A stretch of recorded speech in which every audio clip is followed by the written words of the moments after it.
भारतीय दंड संहिता की धारा 23 एक महत्वपूर्ण कानूनी प्रावधान है जो अपराध की वैधता और उसके परिणामों को समझने में मदद करती है।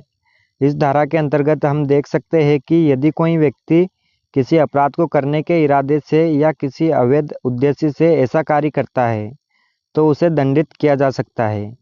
धारा 23 यहाँ स्पष्ट करती है कि यदि अपराध का उद्देश्य गलत है तो उस अपराध की गंभीरता बढ़ जाती है।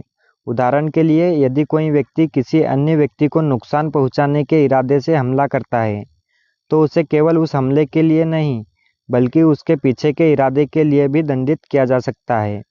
इस धारा में यह भी कहा गया कि यदि कोई व्यक्ति अपने कार्यों के परिणामों को समझता है और फिर भी उन्हें करता है तो वह अधिक जिम्मेदार होता है।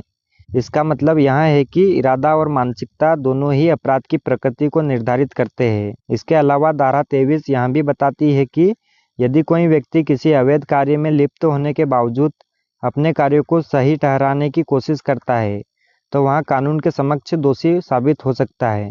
तो दोस्तों, भारतीय दंड संहिता की धारा 23 हमें यह सिखाती है कि न केवल कार्य बल्कि उस कार्य का इरादा भी महत्वपूर्ण होता है।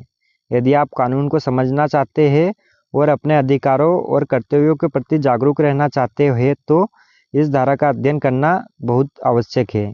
इस तरह भारतीय दंड संहिता की धारा 23 हमें न्याय और दंड का एक स्पष्ट दृष्टिकोण प्रदान करती है।